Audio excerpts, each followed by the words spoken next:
The silence in the Galactic Council chamber was absolute. For the first time in 3 centuries, not a single voice echoed through the vast crystalline halls. The 47 alien species sat frozen in their biopods and mechanical suits, their various forms of breathing creating an eerie symphony of gasps, clicks, and electronic hums. They were waiting for something or someone. Then the doors exploded inward. Admiral Jake Morrison burst through like a man possessed, his combat boots striking the crystalline floor with the force of a war drum. Blood-painted crimson streaks down his weathered face, and his Navy uniform told the story of a battle that had gone horribly wrong. Scorch marks from plasma fire decorated his chest, and his left sleeve hung in tatters. But it was his eyes that made the assembled aliens shrink back, eyes that burned with a fury they'd never seen from any human before. Behind him, Ambassador Lisa Harper stumbled to keep up, her usually pristine diplomatic attire now stained with ash and tears. Her hands shook as she clutched a datapad, and her face had gone pale with shock. The woman who had negotiated peace treaties across the galaxy looked like she'd seen the end of the world. You animals. Jake's voice didn't just fill the chamber, it shattered the silence like a sledgehammer through glass. The alien translators scrambled to process his words, but the raw emotion needed no translation. 47 species fell silent, their debates about trade routes and territorial disputes suddenly seeming trivial. The Zephyrian crystal beings dimmed their natural luminescence. The gas-breathing Metherians sealed their atmospheric suits tighter. Even the massive hegemony warriors creatures who feared nothing in the known universe shifted uncomfortably in their mechanical exoskeletons. You stood by and watched them massacre an entire human colony? Jake's fist slammed into the nearest support pillar, and the entire structure trembled. A hairline crack appeared in the crystalline surface, something that should have been impossible with the advanced materials. The Council used Chancellor Vorthok, a towering insectoid creature with compound eyes the size of dinner plates, clicked his mandibles in what passed for dismissive laughter among his species. His chitinous exoskeleton gleamed under the chamber's artificial suns, and his forearms gestured with practiced political indifference. The Kepler incident was regrettable. Vorthok's voice buzzed through the chamber's translation system, each word dripping with bureaucratic coldness. But the colonists violated territorial agreements. They established settlements indisputed. Space without proper authorization from thee? They were children. Lisa's scream cut through the air like a plasma blade, and several aliens actually recoiled from the sound. The composed diplomat who had spent decades mastering the art of careful words had finally snapped. 3,000 children burned alive, while your fleets watched from orbit. The numbers hit the chamber like a physical blow. 3,000 children. The alien species began to shift nervously, their various forms of communication creating a growing buzz of unease. Some had children of their own. Others had evolved beyond such concepts, but still understood the universal horror of young lives. Destroyed, Jake began walking toward the Chancellor's platform, each step deliberate and measured. The other aliens unconsciously cleared a path, sensing something primal and dangerous in the human's approach. His voice dropped to a deadly whisper that somehow carried to every corner of the vast chamber. For 2 centuries, we've bled for this council. We've shared our technology when your worlds were dying. We fought your wars when you were too weak to defend yourselves. We've saved species from extinction, pulled civilizations back from the brink of collapse, and asked for nothing in return except the promise that you'd stand with us when we needed you most. The truth of his words hung in the air like an accusation. The Altarians owed their continued existence to human medical technology that had cured their species-wide plague. Centauri Collective had been rebuilt from the ashes of civil war using human engineering. The Vegan Trade Alliance had been saved from economic collapse by human financial systems. But now, when human children lay dead on a distant world, where had these allies been? And when we needed you most, Jake continued, his voice building to a crescendo, you turned your backs on us. You calculated the political cost of helping humans versus the convenience of looking the other way. You chose convenience. The chamber erupted in alien chittering, electronic translations, and the various sounds of 47 species all trying to justify themselves at once. The Zephyrians' crystalline forms began chiming with agitation. The Metherians' gas exchanges increased to panicked levels. The mechanical species buzzed with overloaded processors trying to compute a response. But above it all, one sound cut through the chaos, the steady rhythmic clicking of Chancellor Vorthek's mandibles. The insectoid leader was laughing, emotional. Displays are precisely why the restrictive protocols are necessary, Vorthok announced, his compound eyes reflecting the chamber's light like 1,000 tiny mirrors. Your species lacks the discipline for true galactic citizenship. You are too... unstable. The word hung in the air like a death sentence. Unstable. It was the same word they'd, just to justify excluding humans from the Council's inner circle. The same word they'd used to block human advancement in the galactic hierarchy. The same word they'd used to dismiss every human concern for the past 50 years. The motion stands, Vorthok continued, his voice carrying the weight of absolute authority. Accept the restrictive protocols. Surrender your military autonomy. Submit to Council oversight of all human activities, or face immediate expulsion from the galactic community.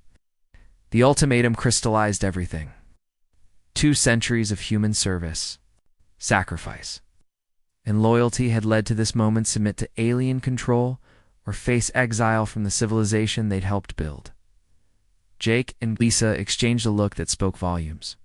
In that single glance, they shared the weight of representing not just their government, but their entire species. They saw the future laid out before them, eternal servitude or the unknown darkness of independence. The chamber held its breath. Even the alien species seemed to sense that something monumental was happening. The political calculations they'd grown comfortable with suddenly felt fragile, like a house of cards in a hurricane. Jake's hand moved to his neural implant, the small device that connected him to the vast network of human communication across the galaxy. His fingers hovered over the activation switch, and for a moment, time seemed suspended. "You know what the funny thing is?" Jake said, his voice now deadly calm. "You actually think you can survive without us?" The words carried a weight that made several aliens shift uncomfortably. There was something in his tone that suggested they were missing something crucial. "Then we're done here," Jake announced, his finger finally activating the neural implant. The coded message flashed across human networks faster than light itself. Operation Exodus execute immediately. As the human delegation turned to leave, the chamber fell into stunned silence. They had no idea they'd just witnessed the beginning of the end.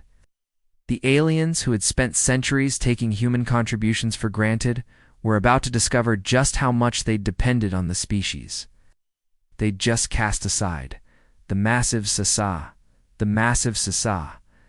Doors closed behind the humans with a finality that echoed through the chamber like a death knell. And in that moment, the foundation of galactic civilization began to crumble. What happened next would reshape the galaxy forever, but that's a story for another time. Speaking of stories that reshape everything, have you ever wondered how small consistent actions can build into something unstoppable? Check out my next video about the incredible power of compounding, where I'll show you how tiny changes can create massive transformations in your own life. The galaxies. Economic heart stopped beating at exactly 1427 Galactic Standard Time, Captain. Mike Stevens stood on the bridge of the cargo hauler New Frontier, watching the most advanced trade hub in known space transform into a tomb of twisted metal and darkened screens. His weathered hands gripped the command console as his engineering team moved through Proxima Station like surgical specialists, methodically dismantling 2 decades of human-built infrastructure with the precision of a master surgeon. The irony wasn't lost on him. Humans had built this place to bring species together, and now they were tearing it apart to drive them apart forever. "Captain, we've successfully isolated the main fusion core," reported Chief Engineer Patricia Hayes over the comm system. Her voice carried the weight of someone who understood they were witnessing history. Estimated time to complete shutdown: 47 minutes. Around Mike, the alien supervisors watched in growing horror as their world literally fell apart. The Zephyrian Station Commander, the A crystalline being whose natural luminescence had dimmed to almost nothing, approached with what could only be described as desperation radiating from his geometric form. "Please, Captain Stevens, the aliens." Voice crackled through the universal translator, each word fractured by static and panic. "The entire sector depends on this facility. 7 billion beings across 43 worlds rely on the trade routes that flow through here." Mike's jaw was set like stone. His eyes never left the viewport where human cargo ships were already beginning their exodus. "Should have thought of that before you voted to let children die." The Zephyrian's form flickered with what humans had learned to recognize as their species equivalent of tears. "We had no choice.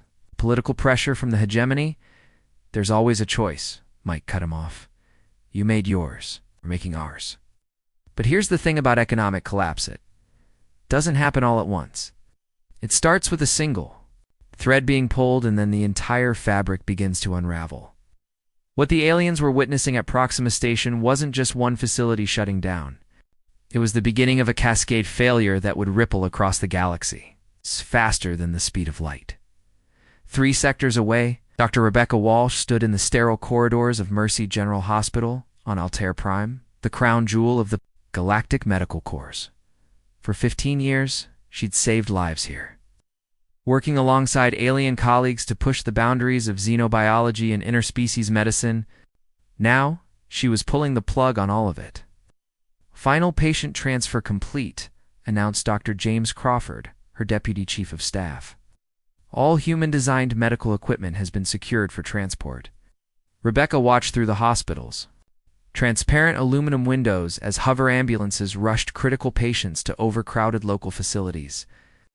The Altarians had excellent doctors, but their medical technology was decades behind human standards. Patients who could have been saved with human equipment would now face uncertain fates. "You can't do this." The hegemony representative burst into the hospital's main corridor, his massive exoskeleton clanking against the floor with each desperate step. "People will die without this facility." Rebecca turned to face him, her expression carved from ice. "People already did die. 3,000 of them, and you did nothing." The alien's compound eyes reflected the emergency lighting as medical staff continued their evacuation around him. "That was different. That was a political decision. And this is a human decision," Rebecca interrupted. "We're done being your safety net while you play politics with our lives." What made the withdrawal so devastating wasn't just the loss of human personnel, it was the realization that came with it. For 2 centuries, humans had quietly become the invisible backbone of galactic civilization. Every major piece of infrastructure, every critical system, every technological advance that kept the galaxy running had human fingerprints all over it. The fusion reactors that powered the great cities, human-designed, human-maintained, requiring human expertise to operate safely. The water purification systems that had turned desert worlds into garden paradises. Human engineering with fail-safes that only human technicians understood. The medical technology that had extended average lifespans across the galaxy by 300%. Human innovation built on human research, requiring human knowledge to maintain. Think about it. Have you ever noticed how the most important things in your life are often the ones you take for granted? The aliens were about to learn that lesson the hard way.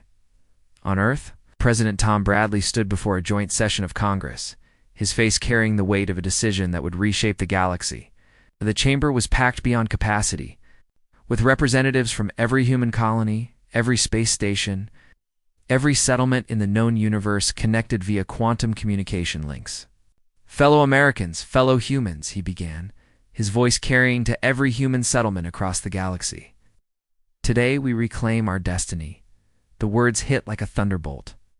For 2 centuries, humans had been the junior partners in galactic civilization, always grateful for the privilege of serving others.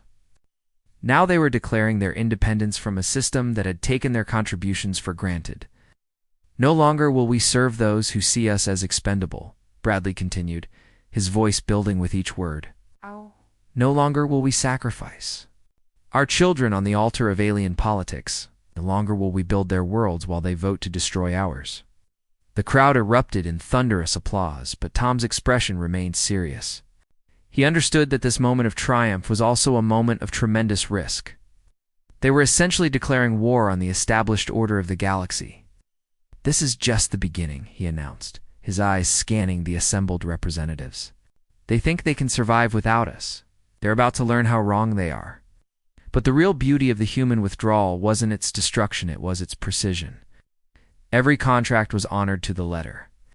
Every agreement was fulfilled, exactly as written. Every legal obligation was met with bureaucratic perfection. Humans weren't breaking the law.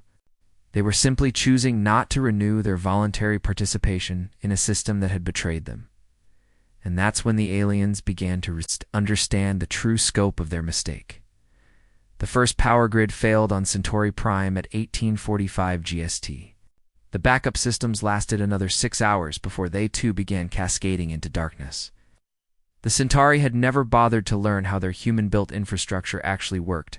They'd simply assumed it. It's to always be there. The second major failure occurred at the Vegan Trade Alliance's central banking system. Human-designed quantum computers that processed quadrillions of transactions per second simply stopped. The entire galactic economy ground to a halt as trade routes that had operated for decades suddenly found themselves without the digital infrastructure that made interstellar commerce possible. By the end of the first day, 17 major star systems were experiencing critical infrastructure failures. By the end of the first week, the number had climbed to over 100, and this was just the beginning. The aliens who had spent centuries taking human contributions for granted were about to discover that the species they'd dismissed as unstable had been holding their entire NTR civilization together with invisible threads of expertise, innovation, and dedication. Those threads were now being cut. One by one, with surgical precision, the collapse had begun, and there was no stopping it now. But here's what the aliens didn't understand yet. This wasn't just about revenge. This was about humans finally recognizing their own value and refusing to accept anything less than the respect they deserved. Just like in your own life. Sometimes you have to step back from situations that don't serve you to realize your true worth. Speaking of recognizing value, my next video explores how small, consistent actions can build into something unstoppable, the incredible power of compounding. You'll discover how to apply this principle to transform every area of your life. 3 months. That's all it took for the galaxy's carefully constructed order to begin crumbling like a house of cards in a hurricane. Commander Alex Rodriguez stood on the bridge of the Retribution, watching the Kepler mining station grow larger on his tactical display. The same facility where 3,000 human children had been burned alive while alien fleets watched from orbit. The same place where the Galactic Council had shown their true colors that human lives were acceptable losses in their political games. But now everything had changed. "Commander, we're receiving a transmission from the Keplerid leadership," reported Lieutenant Sarah Martinez, her fingers dancing across the communications console. "They're confirming their declaration of independence from the Council and requesting immediate assistance." Alex's jaw tightened with grim satisfaction. The native Keplerids, the same species. The Council had claimed to protect when they'd allowed human colonists to be slaughtered, had finally seen through the lies. They'd watched their own people suffer under Council rule. While resources were stripped from their world to benefit distant alien empires. "Tell them help is on the way," Alex replied, his voice carrying the weight of 2 centuries of human frustration finally finding its target. That's when the proximity alarms started screaming. "Contact bearing 27 Mark IV announced tactical. Officer James Park," his voice cutting through the bridge's controlled chaos. Massive energy signature. "Commander, it's a full hegemony battle fleet." Through the viewport, Alex could see them 12 massive dreadnoughts. Each one the size of a small city, their hulls bristling with weapons that could crack planets. The same ships that had stood by and watched children die, the same fleet that had enforced the Council's will across the galaxy for generations. "Incoming transmission," Martinez reported. "It's Admiral Korvac himself." The main screen flickered to life, revealing the grotesque features of the hegemony's supreme military commander. His chitinous exoskeleton gleamed under the harsh lighting of his bridge, and his compound eyes reflected the cold calculation of someone who'd never lost a battle. "This is madness, human," Admiral Korvax's voice buzzed through the translation system, each word dripping with arrogant confidence. "We have 10 times your firepower. Surrender now, and we might allow your crew to survive in detention centers." Alex smiled grimly, and there was something in that expression that made several of his bridge crew exchange worried glances.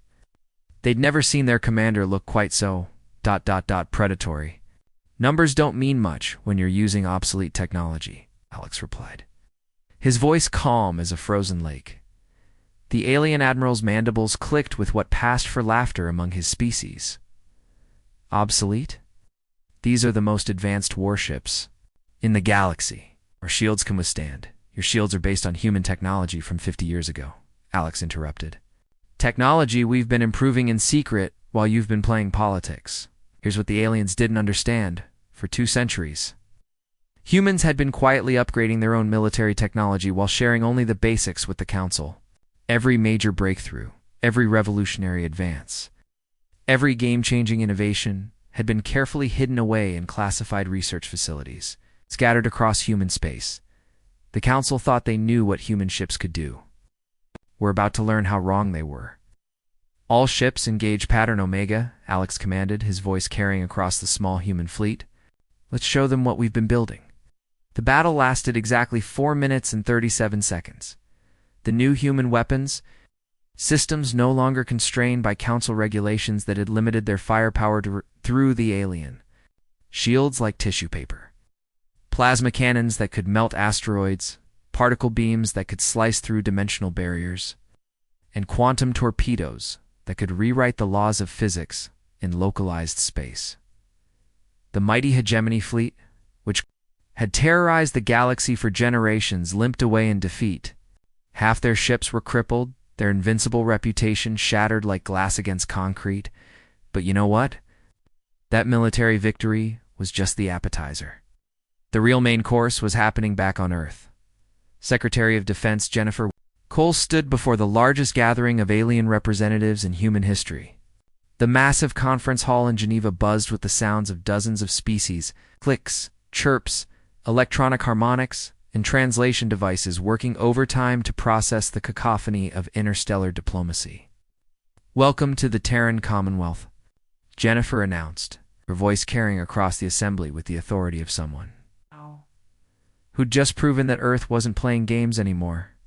"Here we believe in freedom, equality, and the right to defend ourselves." The aliens had never seen anything like it. For 2 centuries, they'd watched humans beg for scraps from the Council's table. Grateful for whatever minor roles they were allowed to play in galactic civilization, now they were witnessing something unprecedented: humans offering partnership as equals, not subjugation as inferiors. "We're not asking you to choose sides," Jennifer continued, her eyes scanning the diverse assembly. "We're asking you to choose yourselves, your own freedom, your own future." And here's where it gets really interesting. Humans weren't just talking about freedom. They were giving it away.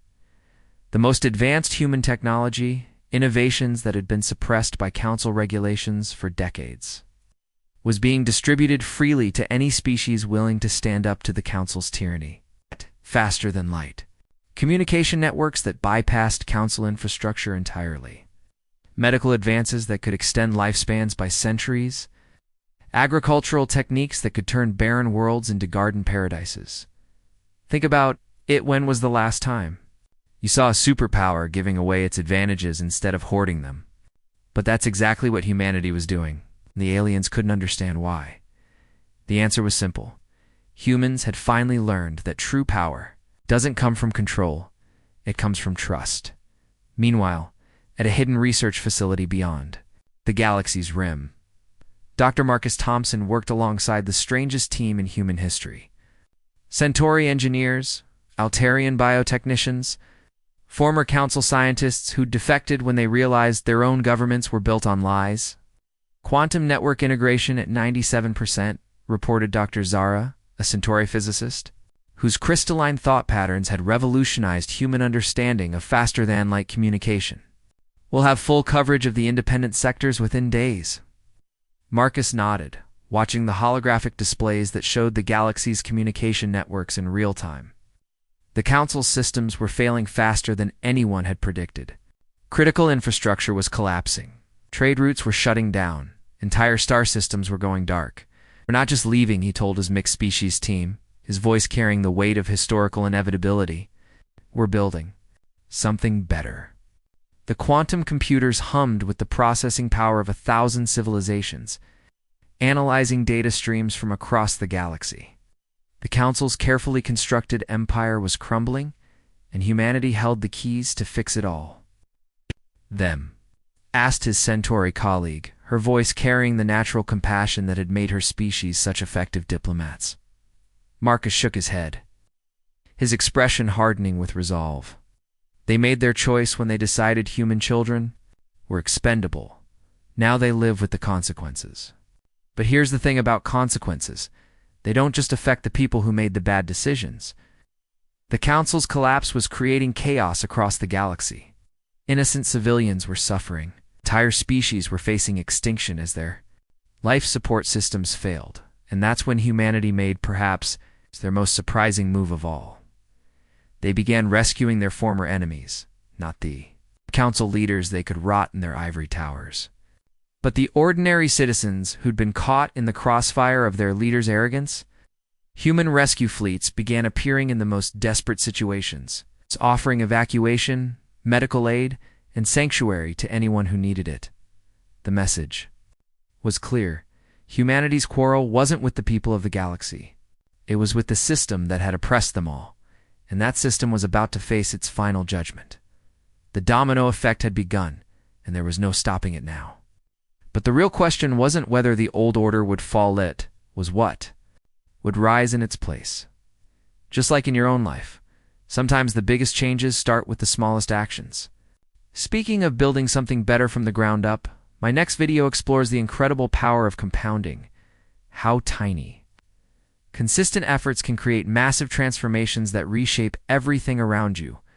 The mighty fall hardest. When they realized they were never as mighty as they thought, Chancellor Vorthok stood in his private chambers atop the Galactic Council's greatest achievement, the Crystal Spire, towering monument to alien superiority that had scraped the sky for 3 centuries. But tonight, for the first time in living memory, the spire was dark. Through the massive windows that had once showcased the glittering capital city stretching to the horizon, Vorthok could see only flickering emergency lights in the orange glow of fires burning unchecked in the lower districts. The quantum generators that had powered the galactic government for 300 years were failing. One by one, like the last gasps of a dying giant.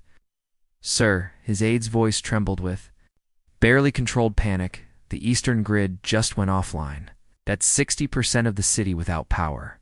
Vorthok's compound eyes reflected the dying lights below.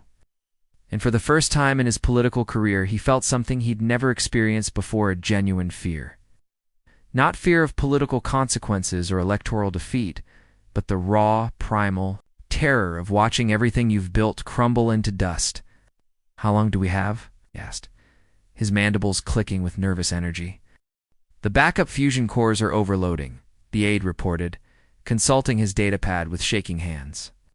"Our engineers estimate complete power failure within 18 hours. 18 hours, less than a day before the seat of galactic power would be plunged into permanent darkness." The irony wasn't lost on him. They'd spent centuries looking down on other species, and now they were about to join the primitive civilizations they'd so despised. "Get me a human," Vorthok ordered, the words tasting like poison in his mouth. "Any human." You know what they say about pride coming before a fall? Well, the Council was about to discover that their fall was going to be from a very, very high place. The search took 3 days. 3 days of the galaxy's most powerful government, desperately hunting for a single member of the species they'd tried to subjugate. The humans had been thorough in their exodus. Every engineer, every scientist who understood the systems that kept civilization running had vanished like smoke in the wind.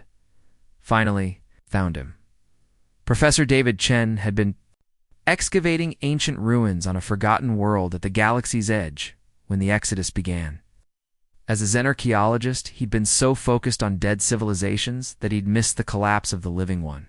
Now he found himself dragged before an emergency council session, blinking in the dim emergency, lighting like a man awakening from a long dream.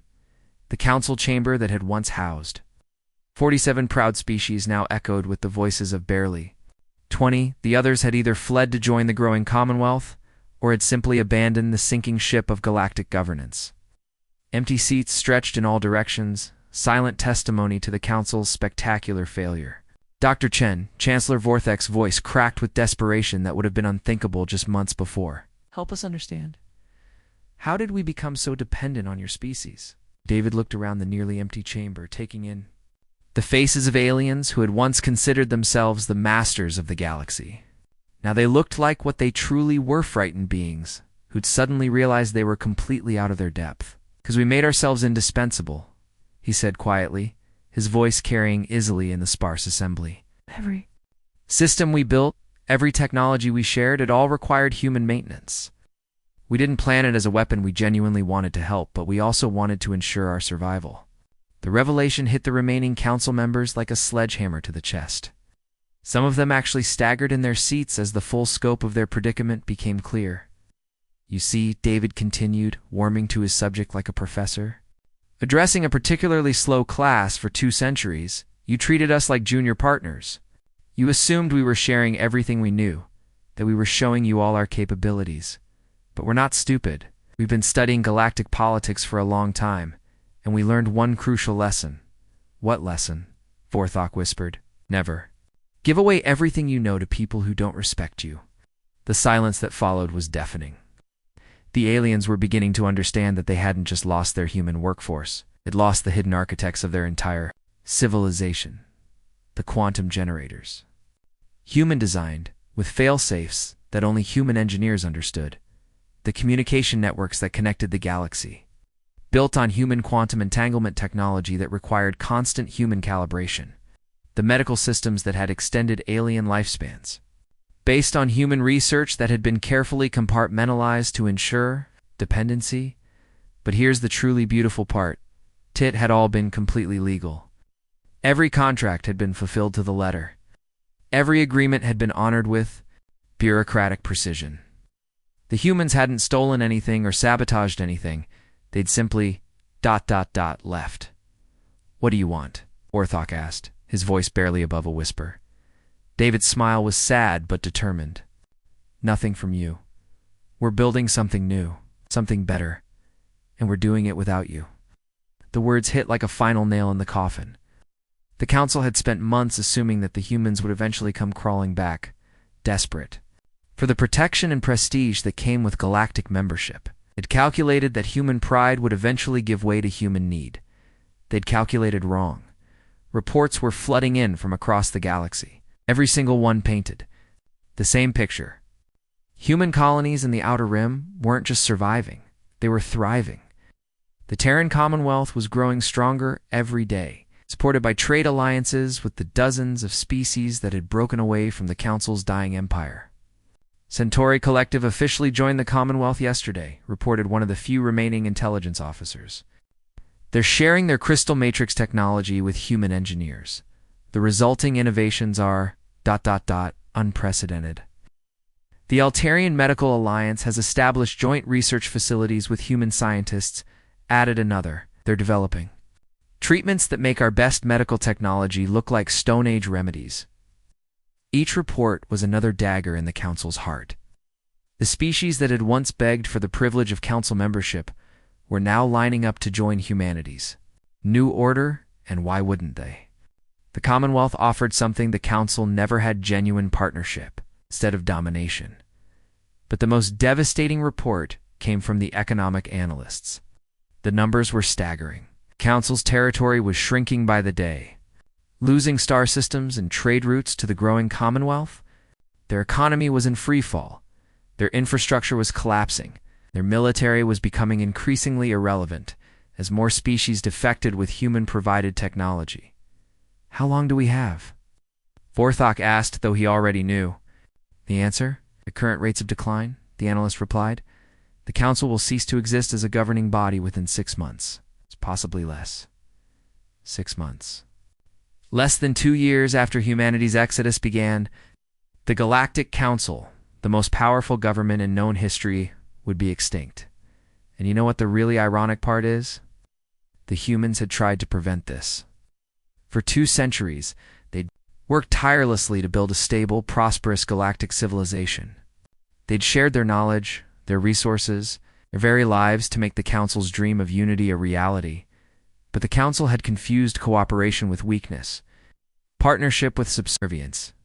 They'd mistaken humanity's willingness to help for an inability to help themselves. Now they were learning the difference between a species that chooses to serve and a species that can be forced to serve. The humans had been the former, and the Council had tried to make them the latter. The reckoning was complete. The question now wasn't whether the old order would fall, it was what would rise from its ashes, just like in your own life.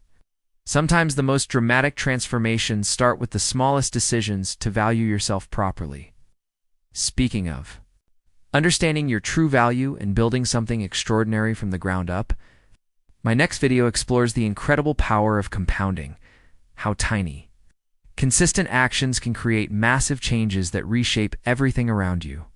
Sometimes, the greatest victories aren't won on battlefields, they're built in shipyards. Negotiated in conference rooms and forged in the hearts of children who grow up believing they can be anything they want to be.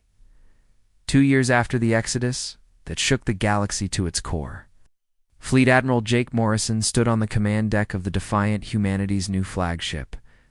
The same man who had stormed out of the Galactic Council in rage now gazed through reinforced viewports at something that would have been impossible to imagine just 24 months ago.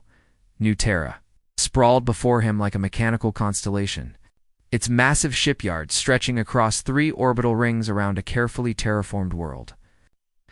But this wasn't just another human space station, it was something unprecedented in galactic history. Centauri crystal ships gleamed alongside sleek human destroyers. Keplered mining barges worked in perfect coordination with Altarian medical. Frigates, vegan trade vessels shared docking space with ships from species that had never even heard of each other before the Commonwealth was born. "Sir," communications officer Angela Torres reported, her voice cutting through Jake's contemplation, "we're receiving another surrender request from the Council. That's the 4th one this week." Jake's laugh was bitter, carrying the weight of memories that still burned like acid in his chest. 3,000 children. Their faces haunted his dreams, but their sacrifice had not been in vain. What are they offering this time? Full autonomy for all human territories? Restoration of human citizenship rights? And Angela paused, checking her display. "They're offering to make you the new Chancellor of the Council." The bridge fell. Silent. Even the steady hum of the ship's system seemed to pause as the crew absorbed the magnitude of what they'd just heard. The same aliens who had tried to enslave humanity were now begging humans to rule them, tell them we're not interested. "In their surrender," Jake said, his voice steady as bedrock, "we're interested in their replacement."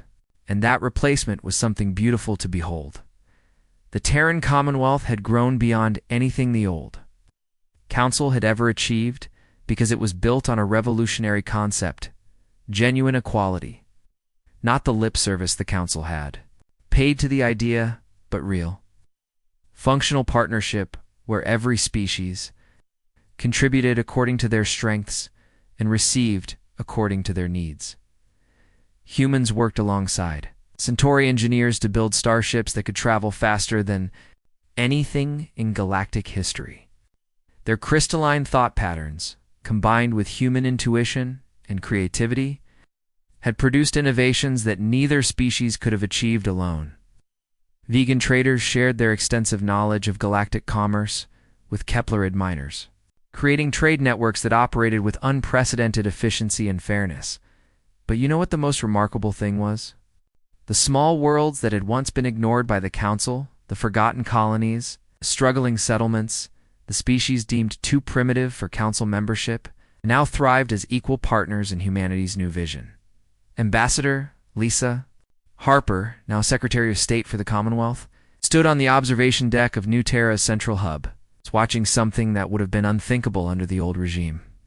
A group of mixed species, children, humans, Centauri, Altarian, and half a dozen others played together in the station's magnificent garden, their laughter echoing through the transparent dome that protected them from the vacuum of space. Hard to believe it's only been 2 years, she mused to herself, remembering the desperate woman who had screamed about burning children in the council chambers. That woman felt like a stranger, Naus, someone from a different life, a darker time. The political situation continues to evolve in our favor, reported Colonel Nathan Ward, the Commonwealth's intelligence chief, as he joined Lisa at the viewport. The council's down to 6 species now. The hegemony is practically begging for food shipments, and our sources indicate the Zephyrians are seriously considering joining us. Lisa nodded, but her expression remained thoughtful. Success brought its own challenges, and she'd learned not to let victory make her complacent. And the humans back on Earth, thriving beyond all projections, Nathan replied with obvious satisfaction. President Bradley's approval ratings are the highest in recorded history. The economy's booming now that we're not subsidizing alien freeloaders who treated us like servants. Unemployment is at record lows. Technological advancement is accelerating. And for the first time in generations, humans are genuinely proud to be human. That last point hit home harder than Nathan probably realized. For 2 centuries, humans had been conditioned to feel grateful for whatever scraps the galactic community threw their way. They'd been taught to see themselves as junior partners, lucky to be included in the great galactic civilization. Now, they were learning what it felt like to be valued, respected, and genuinely appreciated for their contributions.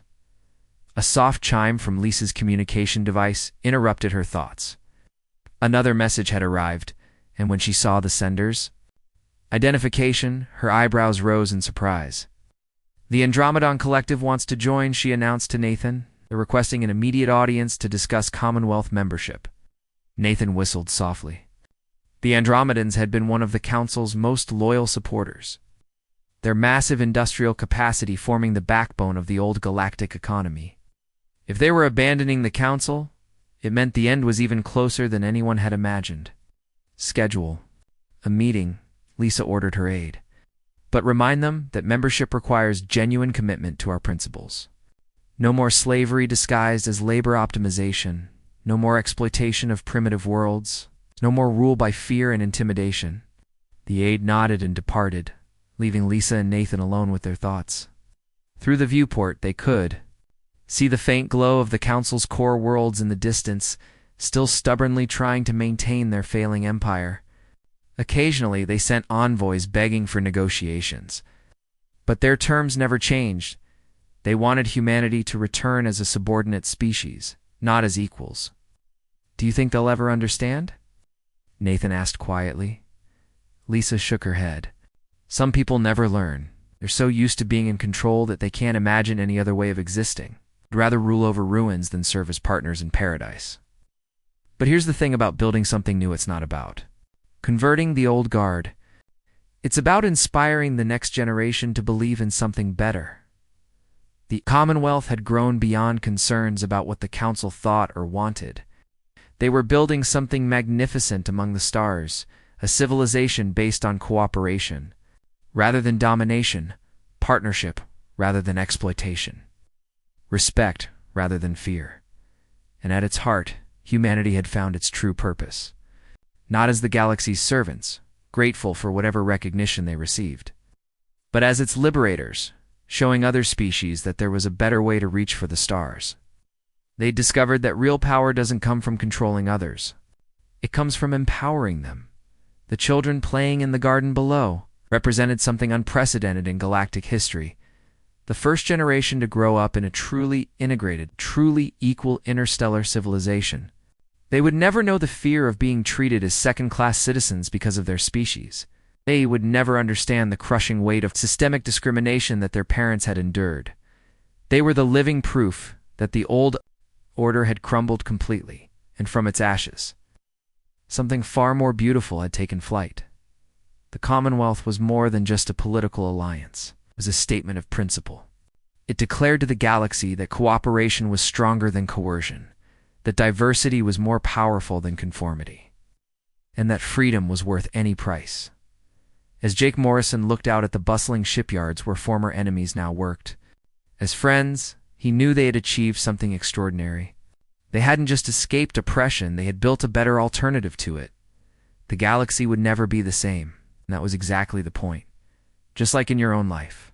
Sometimes the biggest breakthroughs come from refusing to accept limitations that others try to impose on you. Speaking of breaking through barriers and building something extraordinary, my next video explores the incredible power of compounding. How small, consistent actions can create massive transformations that reshape everything around you. The end.